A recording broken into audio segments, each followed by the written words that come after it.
તો સામાજિક અગ્રણી કપિલ મહેતાએ પણ અધિકારીના વર્તનને વખોડ્યું હતું। તેમણે કલેક્ટર મારફતે મુખ્યમંત્રીને આવેદનપત્ર પાઠવ્યું હતું। સમગ્ર કચ્છની જનતાનું અપમાન શાસક પક્ષના લોકોએ કર્યું છે। જિલ્લા વિકાસ અધિકારીની જાહેરમાં માફી માંગવા જણાવ્યું હતું। અધિકારીના સમર્થનમાં ઉચ્ચ કક્ષાએ રજૂઆત કરવા જશું। આજે કચ્છ જિલ્લાના જાગૃત નાગરિક તરીકે હું મુખ્યમંત્રીને સંબોધીને કલેક્ટર મારફતે આવેદનપત્ર પાઠવ્યું છે કે જિલ્લા વિકાસ અધિકારી શ્રી એકદમ સારી કામગીરી કરે છે, શ્રેષ્ઠ કામગીરી કરે છે અને કડક અધિકારીની જ્યારે છાપ ધરાવતા હોય ત્યારે એનાથી જેને ભ્રષ્ટાચાર કરવા નથી મળતો એ લોકોને ખોટી રીતે અધિકારી ઉપર આક્ષેપો કરી દુખે છે પેટ અને કૂટે છે માતો।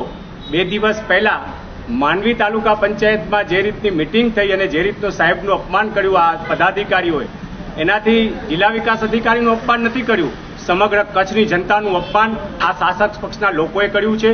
હું આપના માધ્યમથી શાસક પક્ષના લોકોને કહું છું અને જે તે સંગઠનો સરપંચોના સરપંચો છે એમને કહું છું કે તમે જાહેરમાં સાહેબની માફી માંગો કે સાહેબ તમે કચ્છ જિલ્લામાં સારામાં સારી કામગીરી કરો છો ત્યારે અમને ભ્રષ્ટાચાર કરવા નથી મળતો, અમને કોઈ જાતની ખાયકી નથી કરવા મળતી, માટે અમે તમારો વિરોધ કરીએ છીએ।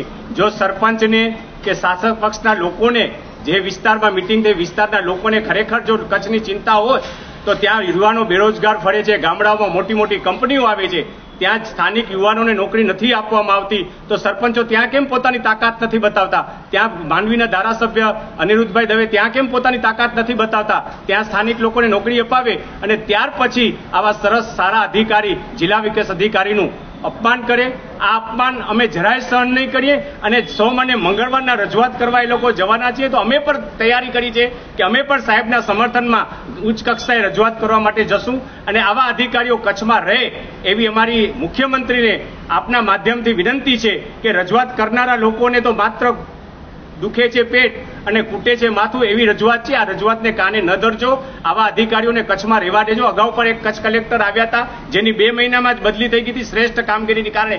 એટલે રાજકીય વ્યક્તિ લોકોનું માને તો એ અધિકારી સારા અને લોકોના કામ કરે એ અધિકારીને રવાના કરવાના આવી નીતિ હવે આ સરકાર બંધ કરે, અન્યથા કચ્છના લોકો જાગશે ને તો બહુ તકલીફ પડશે।